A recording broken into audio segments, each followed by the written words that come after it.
My name is Maneet and I am a third-year medical student at St. George's University School of Medicine. I just finished my OBGYN rotation and I thought I would just make a video going over how the rotation was structured, how I studied, how I was evaluated, my schedule, and just anything related to the rotation. So I hope this video is helpful and I hope it provides some insight into how rotations are and how the OBGYN rotation could be for you. So with that being said, let's get started.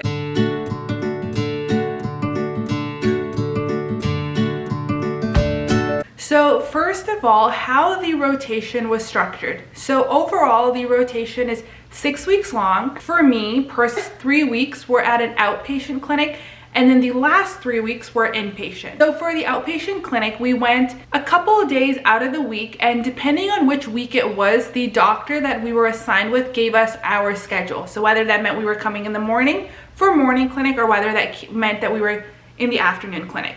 So for the weeks that it was morning clinic, we were going in at about 9:30 a.m. and we were out by around lunchtime, 1 p.m. It just really depended on how many patients there were scheduled for that day and how long the appointments were taking and just kind of what the nature of the appointment was. And then for the days where it was afternoon clinic, we started at about 12:30 to 1 and we were done by about 5 p.m. And again, similar thing, some days we ended a little bit later than 5, some days a little bit before 5, just honestly dependent on that day and how many patients were scheduled, what the appointments were about, things of that sort. And so in the outpatient clinic, the responsibilities that we were given were just to go see the patient. So we would do HPIs, or if it was a returning patient, just see what they were in for, anything new or different since the last appointment. And then we were serving the provider do like some endometrial biopsies, and then at the start we were seeing how they were doing the pap smears and using the ultrasound to do fetal heart rate. And towards the end of the 3 weeks at this clinic,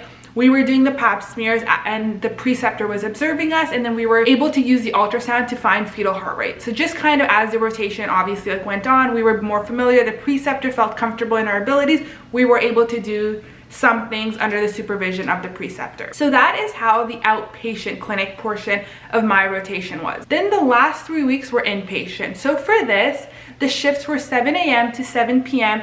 depending on the nature of the shift and how busy it was. Some days we were let off earlier than 7 p.m. Again, it just really depended on the doctor's schedule and how many shifts the doctor was working, and we would go in with him under his supervision. So for this, we observed vaginal deliveries, and then we were able to see some C-sections, any other surgeries that this doctor was doing. So we saw like a bilateral tibial ligation that was done laparoscopically. So it was like really cool because I got the exposure to inpatient and outpatient.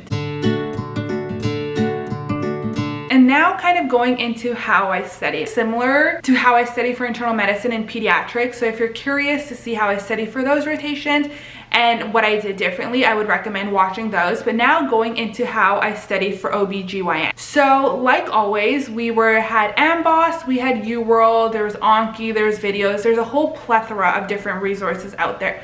So for me personally, because SGU assigns us weekly AMBOSS quizzes, I did those on the weekends. I would spend my weekend doing AMBOSS and reviewing the quizzes on the weekend. During the weekdays, I was doing UWorld, and I was done UWorld with about 2 weeks left in the rotation. So about like end of week 3, starting of week 4, I was done UWorld. And with UWorld, honestly, if it was a day off, I was doing 60 to 80 questions. And so if I was going into work, it just kind of depended on the day. Like if it was when I was in my outpatient, if I was tired, not tired, maybe I was doing 10 questions, maybe I was doing 30, maybe I was doing 20. It's just kind of really depended on like how I was feeling that day in terms of like how many questions I was able to complete and like properly review. And then on the days that I was an inpatient, there was a lot of downtime that we had. So during this, I was just studying. So I would do questions, just waiting around for the next case. And I would also spend some time doing Anki. So now going on to Anki, I started at the start of the rotation, I was doing about 50 cards a day. I was done again with like a few weeks to spare, and then by that time you're just like reviewing. So now back onto how I reviewed my UWorld questions. Reviewing your questions, I believe, is the most important. So I would do my question, and I had a Google Doc right beside my UWorld. I would do a question on the Google Doc, write down the topic. So like let's say it was postpartum hemorrhage due to adenine.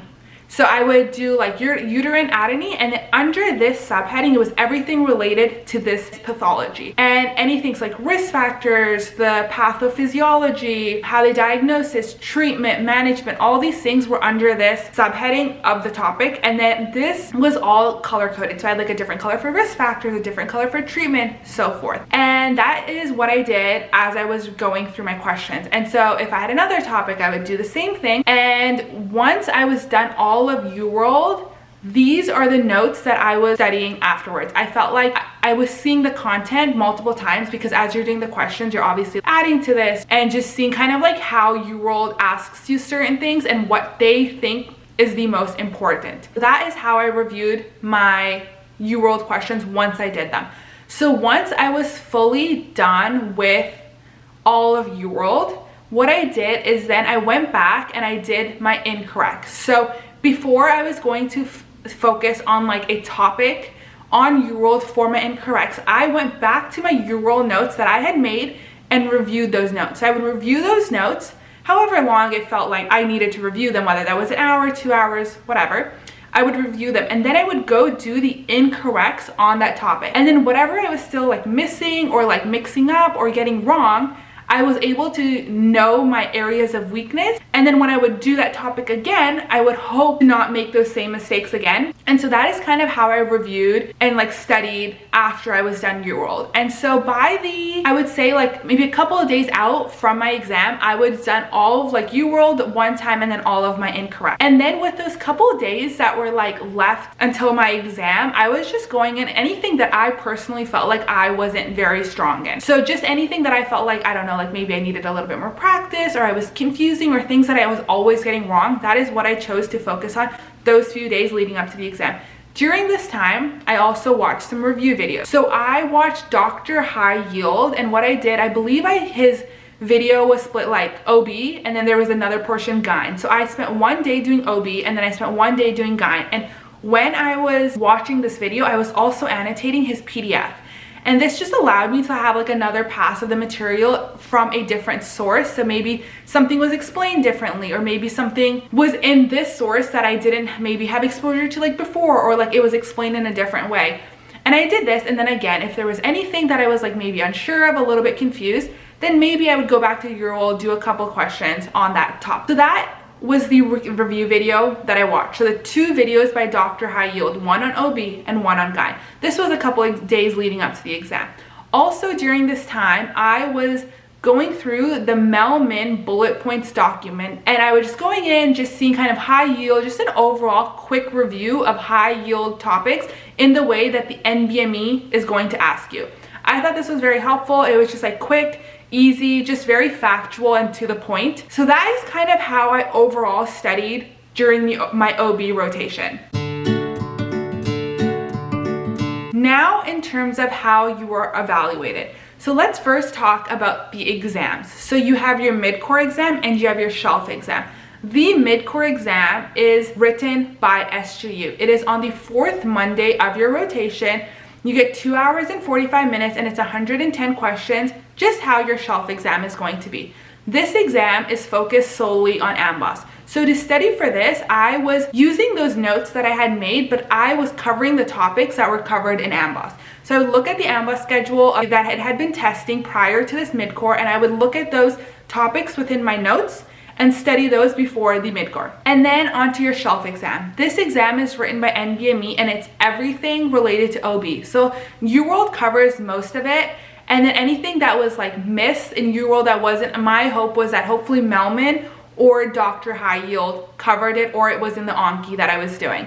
And again, you schedule this exam, SG will give you a permit for a period of time during which you have to write this exam. You write this exam, it's 110 questions, 2 hours, 45 minutes. And this is written at a Prometric center, whereas your mid-core can just be written at home. And then on top of the exams, there's a few other things that they use for like participation or evaluation. So one is there's a few modules that you just have to do. They're on Sakai.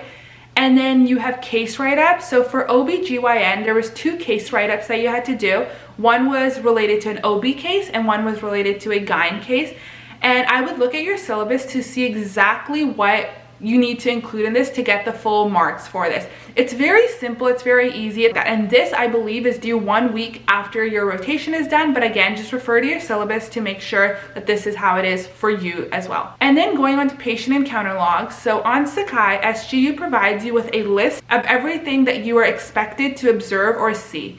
If you do not see it during your rotation, that is completely okay. They provide you with a list of videos. Let's say they want you to like observe a C-section, but for whatever reason you just didn't see one. There is a video, you just quickly watch that video, and then with that you can log that you've seen that case. So you just go through, there's like a certain number, I don't exactly remember how many how many patient encounter logs, just complete them.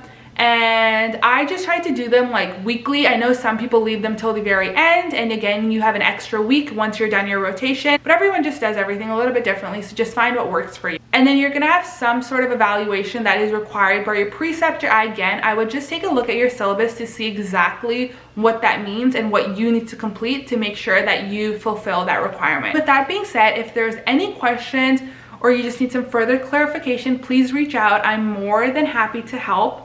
And like always, you got this, good luck, and you're going to make a great physician. Thank you, bye.